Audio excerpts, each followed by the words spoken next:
சங்கதி 24 செய்திகளோடு இணைந்திருக்கிறீர்கள். விரிவான செய்திகளுக்கு செல்ல முன்னதாக முதலில் இன்றைய நாளுக்கான தலைப்புச் செய்திகள்.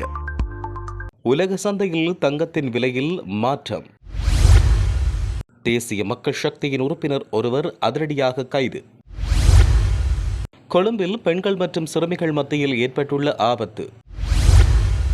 விபத்தில் காயமடைந்த குடும்ப பெண் ஒருவர் உயிரிழப்பு. தேசிய ரீதியில் முதல் 3 இடங்களை பெற்ற யாழ் மாணவர்கள். வெளிநாட்டு துப்பாக்கியுடன் சிக்கிய சந்தேக நபர் விசாரணைகள் ஆரம்பம். பாடசாலை நேரம் நீடிப்பு தொடர் வேலை நிறுத்தத்தில் குதிக்கப் போகும் அதிபர் ஆசிரியர் சங்கம். அம்பலாங்குடி வர்த்தகரின் படுகொலை காரணத்துடன் வெளியானது. உயர்தர பரீட்சை பரீட்சார்த்திகளுக்கு வெளியான முக்கிய அறிவித்தல். யாழில் தையட்டி திஸ்ஸ விகாரைக்கு எதிராக வெடித்தது போராட்டம். பாடசாலை மாணவர்களுக்கு கைபேசி தடை. தொடர்வன விரிவான செய்திகள். உலக சந்தையில் தங்கத்தின் விலை மீண்டும் கணிசமான அளவு அதிகரித்துள்ளது.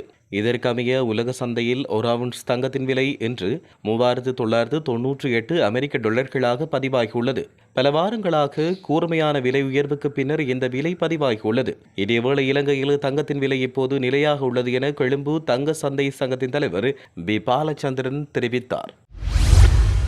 கெங்குராங்குடை பிரதேச சபையை பிரதிநிதித்துவப்படுத்துகின்ற தேசிய மக்கள் சக்தி உறுப்பினர் ஒருவர் நேற்று இரவு கைது செய்யப்பட்டுள்ளார். கெங்குராங்குடை போலீஸ் நிலையத்துக்குள் தன்னுடைய சகோதரனை விடுவிக்குமாறு போலீஸ் அதிகாரிகளை அச்சுறுத்தியதாகவும் குற்றவியல் பலத்தினை பயன்படுத்தியதாகவும் குற்றம் சாட்டப்பட்ட அவர் கைது செய்யப்பட்டுள்ளார். கெங்குராங்குடை போலீசாரின் கூற்றுப்படி இலங்கை மின்சார சபையின் 2 ஊழியர்கள் அளித்த தனித்தனி முறைப்பாடுகளை தொடர்ந்து ஜனியல் பத்தன பகுதியைச் சேர்ந்த சந்தேக நபர் கைது செய்யப்பட்டுள்ளார். மின் கட்டணம் செலுத்தாததால் மின்சாரம் துண்டிக்க சந்தேக நபரின் சகோதரியின் வீட்டிற்கு மின்சார சபை ஊழியர்கள் சென்றதாக கூறப்படுகிறது.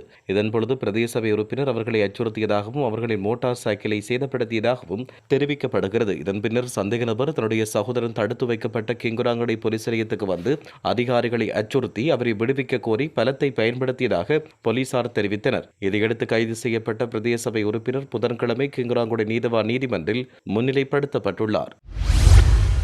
கொழும்பு மற்றும் புறநகரங்களில் போதைப்பொருளுக்கு அடிமையான பெண்களின் எண்ணிக்கை அதிகரித்து வருவதாக தெரிவிக்கப்பட்டுள்ளது. இதுகுறித்து குழந்தைகள் மற்றும் மகளிர் விவகார அமைச்சகம் கவலை வெளியிட்டுள்ளது. சமீபத்திய தகவல்களில் கவலை அளிக்கும் போக்கை காட்டுவதாக அமைச்சர் சரோஜா சாவித்ரி பால்ராஜ் தெரிவித்தார். அதிகமான சிறுமிகளும் இளம் பெண்களும் பல போதைப் பொருட்களுக்கு அடிமையாகியுள்ளதாக அவர் தெரிவித்தார். போலீசார் போதைப்பொருள் தடுப்பு பிரிவுகள் மற்றும் தேசிய ஆபத்தான மருந்துகள் கட்டுப்பாட்டு சபையின் தரவுகளுக்கு அமைய பெண்கள் மத்தியில் ஐஸ், மெத்தம்பெட்டமைன் மாத்திரைகள், மதுபானம், சிகரெட் பயன்பாடு அதிகளவு அதிகரித்துள்ளதாக தெரிவிக்கப்படுகிறது. கர்ப்பிணி பெண்களிடையே போதைப்பொருள் அடிமையாளல் அவர்களின் குழந்தைகளின் அறிவுசார் மற்றும் உடல் வளர்ச்சிக்கு அச்சுறுத்தலை ஏற்படுத்துவதாக அமைச்சர் எச்சரிக்கை விடுத்துள்ளார். வளர்ந்து வரும் இந்த பிரச்சனையை தீர்க்கவும் தேவையான ஆதரவு மற்றும் மறுவாழ்வு நடவடிக்கைகள் வழங்கவும் அமைச்சகம் ஏற்கனவே ஒரு சிறப்பு திட்டத்தை உருவாக்க தொடங்கியுள்ளதாக அவர் மேலும் தெரிவித்தார். முல்லைத்தீவு புதுக்குடியிருப்பு நகர் பகுதியில் இடம்பெற்ற விபத்தில் காயமடைந்த குடும்ப பெண் ஒருவர் உயிரிழந்தார். இந்த விபத்து சம்பவம் கடந்த 2ஆம் தேதி இடம்பெற்றது. புதுக்குடியிருப்பு நகர் பகுதியில் வீதியில் ஓரமாக நின்ற குடும்ப பெண் மீது வேகமாக மோட்டார் சைக்கிளில் வந்தவர்கள் மோதி தள்ளியதில் காயமுற்று சிகிச்சை பெற்று வந்த குடும்ப பெண்ணை உயிரிழந்தார். விபத்தில் ஒந்துருளியை ஓட்டிச் சென்றவர்களும் படுகாயமடைந்த நிலையில் முல்லைத்தீவு மாவட்ட மருத்துவமனையில் சிகிச்சைக்காக அனுமதிக்கப்பட்டுள்ளனர். 66 வயதுடைய சூசைப்பிள்ளை மேரி திரேசா என்ற குடும்ப பெண்ணை உயிரிழந்தார். இவரின் சடலம் உறவர்களிடம் ஒப்படைக்கப்பட்ட நிலையில் விபத்து தொடர்பில் புதுக்குறிப்பு போலீசார் மேலதிக விசாரணைகளை மேற்கொண்டு வருவதாக தெரிவிக்கப்பட்டுள்ளது. விஞ்ஞானத்தை பிரபல்யப்படுத்தும் நிகழ்ச்சி திட்டத்தில் இடம்பெற்ற விஞ்ஞான புனைகதை எழுதும் போட்டியில் யாழ் மாணவர்கள் முதல் 3 இடங்களை பெற்றுள்ளனர். விஞ்ஞானத்தை பிரபலப்படுத்தும் நிகழ்ச்சி திட்டத்தின் கீழ் தேசிய விஞ்ஞான மன்றமானது உலக விஞ்ஞான தினத்தையும் விஞ்ஞானம் தொடர்பான போட்டிகளில் தேசிய ரீதியில் வெற்றியீட்டியவர்களுக்கான பரிசளிப்பு வைபவத்தையும் கொழும்பு பல்கலைக்கழகத்தின் மருத்துவ பீடத்தின் கேட்போர் கூடத்தில் நேற்று நடத்தியது. இதில் விஞ்ஞான புனைகதை எழுதுவதில் 1ஆம் இடத்தை வேம்படி மகளிர் உயர்தர பாடசாலையைச் சேர்ந்த ரூபிக அருந்தவமும், 2வது இடத்தை சாவகச்சேரி இந்து கல்லூரியைச் சேர்ந்த கேசிக தயாகுமாரனும், 3ஆம் இடத்தினை யாழ்ப்பாணம் இந்து மகளிர் கல்லூரியைச் சேர்ந்த அட்சியா ஞானசந்திரனும் பெற்றுக் கொண்டனர். தேசிய விஞ்ஞான மன்றத்தின் தலைவர் கலாநிதி சுதத் சமரவீர தலைமையில் இடம்பெற்ற இந்த நிகழ்வில் விஞ்ஞான தொழில்நுட்ப அமைச்சர் பேராசிரியர் கிஷாந்த் அபிசேகர பிரதம விருந்தினராக கலந்து கொண்டிருந்தமை குறிப்பிடத்தக்கது.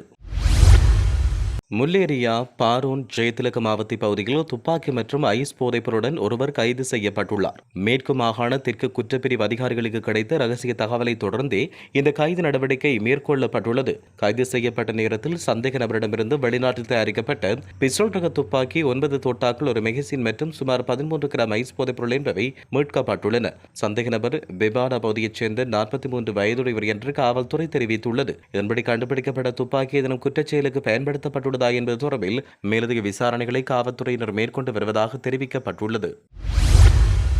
அடுத்த வருடம் ஜனவரி மாதம் முதல் பாடசாலை நேரத்தை பிற்பகல் 2 மணி வரை நீடிக்க முடிவுக்கு எதிராக டிசம்பர் 2வது வாரத்தில் திட்டமிடப்பட்டுள்ள ஒருநாள் வேலை நிறுத்தத்துக்கு அரசாங்கம் சாதகமாக பதிலளிக்கவில்லை என்றால் இந்த நடவடிக்கைக்கு எதிராக தொடர்ச்சியான வேலை நிறுத்தத்தை தொடங்க தயங்க மாட்டோம் என இலங்கை ஆசிரியர் சங்கத்தின் தலைவர் பிரியந்த பெர்னாண்டோ எச்சரிக்கை விடுத்துள்ளார். கொழும்பு ஊடகம் ஒன்றிடம் பேசிய பெர்னாண்டோ அரசாங்கத்தின் முடிவுக்கு ஆசிரியர்களிடமிருந்து எந்த எதிர்ப்பும் இல்லை என்றும் பிரதமரின் கல்வி அமைச்சரும் கலாநிதி கரணி அமரசூரிய கூறியது முற்றிலும் தவறானது என்றும் தெரிவித்துள்ளார். கடந்த சில வாரங்களாக நாங்கள் பள்ளி சென்று ஆசிரியர்களுடன் இது தொடர்பில் விவாதித்து வருகிறோம். அவர்கள் இந்த முடிவுக்கு எதிரானவர்கள். இலங்கை ஆசிரியர் சங்கத்தின் திட்டங்கள் குறித்து கருத்து வெளியிட்ட அவர், கல்வி பொது தராதர உயர்தர தேர்வுக்கு பின்னர் டிசம்பர் 8ஆம் தேதி பள்ளிகள் மீண்டும் திறக்கப்படும் போது ஒரு நாள் வேலை நிறுத்தத்தை தொடங்குவோம் என தெரிவித்தார். ஒரு நாள் வேலை நிறுத்தத்துக்கு பிறகு அரசாங்கத்திடமிருந்து எங்களுக்கு நேர்மறையான பதில் கிடைக்கவில்லை என்றால் தொடர்ச்சியான வேலை நிறுத்தத்தை தொடங்க நாங்கள் தயங்க மாட்டோம். இருப்பினும் எந்த தடையும் இல்லாமல் உயர்தர பரீட்சைகள் நடைபெற வேண்டும் என்று எதிர்பார்ப்பதாகவும் அவர் இதன்பொழுது கருத்து வெளியிட்டுள்ளார். பாதாள உலக குற்றவாளியான கரந்தனிய சுத்தாவை பழிவாங்கும் நோக்கத்தில் அவரின் மைத்துனரான வர்த்தகர் அம்பலாங்கொடையில் வைத்து சுட்டுக் கொல்லப்பட்டிருக்கலாம் என்று காவல்துறை சந்தேகம் வெளியிட்டுள்ளது. கடந்த மே மாதம் மீடியா கொடையில் கரந்தனிய சுத்தாவின் குழுவினர் நடத்திய துப்பாக்கிச் சூட்டில் கொல்லப்பட்டோரின் மகனே இந்த கொலையை செய்துள்ளதாக தகவல்கள் கண்டறியப்பட்டுள்ளதாக காவல்துறை தெரிவித்துள்ளது. அம்பலாங்கொடை நகரசபையின் பிரதான நூலகத்துக்கு அருகில் நேற்று காலை 10:30 மணியளவில் இந்த வர்த்தகர் சுட்டுக் கொல்லப்பட்டார். சம்பந்தப்பட்ட வர்த்தகர் மோட்டார் சைக்கிளில் சென்று கொண்டிருந்த போது பின்தொடர்ந்து வந்த சிவப்பு நிற கார் அவரை மோதி தள்ளிய பின்னர் அதில் இருந்து இறங்கிய துப்பாக்கிதாரி அவரை சுட்டுக் கொன்றுவிட்டு தப்பிச் சென்றுள்ளார். இது தொடர்பான தெளிவான சாட்சியும் அருகிலிருந்த சிசிடிவி கேமராவில் பதிவாகியுள்ளது. இந்நிலையில் கடந்த மே மாதம் 4ஆம் தேதி மீடியா கொட பகுதியில் உள்ள ஒரு உணவகத்தில் ஒருவர் சுட்டுக் கொல்லப்பட்டதுக்கு பழிவாங்கும் விதமாக இந்த கொலை செய்யப்பட்டிருக்கலாம் என்று காவல்துறை சந்தேகம் வெளியிட்டுள்ளது. தொடர்புடைய கொலையை கரந்தனிய சுத்தாவின் தரப்பினர் திட்டமிட்டதாகவும் அதற்கு பழிவாங்கும் விதமாக அவரின் மைத்துனர் சுட்டுக் கொல்லப்பட்டிருக்கலாம் என்றும் காவல்துறை கூறியுள்ளது. காப்போத உயர்தர பரீட்சைக்கான அனைத்து அனுமதி அட்டைகளும் தபால் ஊடாக அனுமதிக்கப்பட்டுள்ளதாக பரீட்சைகள் திணைக்களம் அறிவித்துள்ளது.